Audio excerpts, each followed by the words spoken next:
ताई, पहिली प्रतिक्रिया या निकालावर?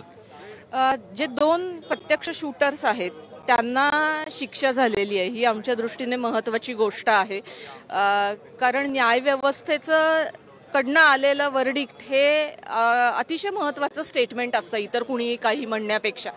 त्यामुळे डॉक्टर दाभोलकरांचा खून आणि त्याच्यानंतर झालेले 3 खून, नालासोपारा आर्म सीजर केस सारखी प्रचंड मोठा शस्त्रसाठा सापडलेली केस, यामध्ये संबंधित असलेले हे लोक आहेत, हे जे 2 आरोपी आहेत ते, आणि त्यांना शिक्षा होणं हा या लढाईतला एक महत्त्वाचा टप्पा पार पडलेला आहे। आणि भारतीय न्यायव्यवस्थेवरचा आमचा विश्वास सार्थ ठरलेला आहे। या संपूर्ण प्रवासामध्ये आम्ही सर्व संविधानिक मार्गानेच 11 वर्षाचा प्रवास केला आणि मला वाटतं लोकशाहीमध्ये संविधानिक मार्गाने जाऊन न्यायापर्यंत जाता येतं हे समाजामध्ये सुद्धा स्टेटमेंट म्हणून जाणं ही खूप महत्त्वाची गोष्ट आहे।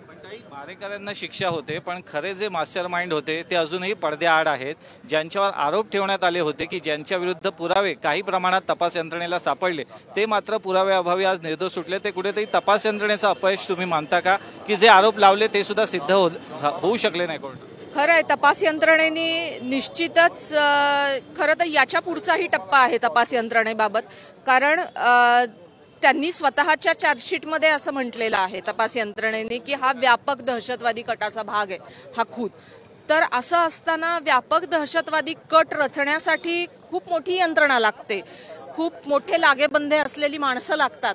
तर हे सगळं करणारे कोण होते हे त्यांनी खणून काढलेलं नाही तपास यंत्रणाने। त्यामुळे ते काढणं आमच्या दृष्टीने महत्त्वाचं आहे। आणि आम्ही तर म्हणू की फक्त CBI नाही, हे जे 3 खून आणि नालासोपारा या सगळ्याचं जे करतायत, ज्याच्यामध्ये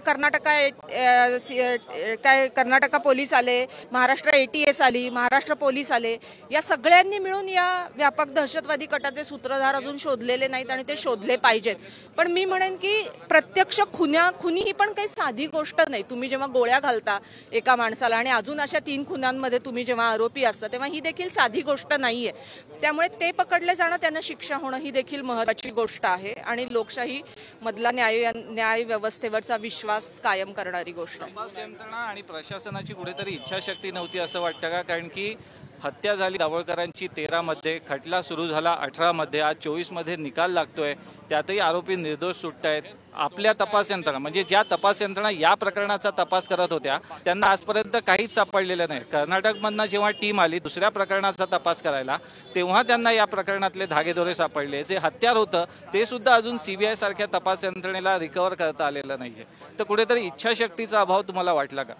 आम्ही असं म्हणू की त्यांनी एका टप्प्यापर्यंत निश्चित नीट काम केलेलं आहे। ज्या अर्थी त्यांनी 2 शूटर्स प्रत्यक्ष पकडले, त्यांनी शिक्षा घडेल असा पुरावा गोळा केला, त्यामुळे त्यांनी एका टप्प्यापर्यंत निश्चित नीट काम केलेलं आहे। आणि दुसरं म्हणजे आम्ही सुद्धा ही कायम मागणी हायकोर्टात केलेली आहे की या सर्व तपास यंत्रणांनी, कारण हा अनेक राज्यांमध्ये पसरलेला मोठा कट आहे, त्यामुळे हे एका तपास यंत्रणेच्या अखत्यारीतलं काम असूही शकणार नाही कदाचित। त्यामुळे उच्च न्यायालयाने सुद्धा कायम हे सांगितलेलं आहे की ही गोष्ट सर्व तपास यंत्रणांनी मिळून करावी। त्यामुळे त्यांनी एकमेकांची मदत घेतली, याबद्दल काही अडचणीची गोष्ट नाहीये। यानंतर त्यांनी मास्टर माइंड पर्यंत पोहोचावं एवढीच अपेक्षा आहे। दोषींना आव्हान देणार आहात का? दोषी जे निर्दोष सुटलेले आहेत त्यांच्या निर्दोषत्वाला आव्हान देणार? हो, निश्चित देणार हायकोर्ट। ABP माझा, उघडा डोळे बघा नीट।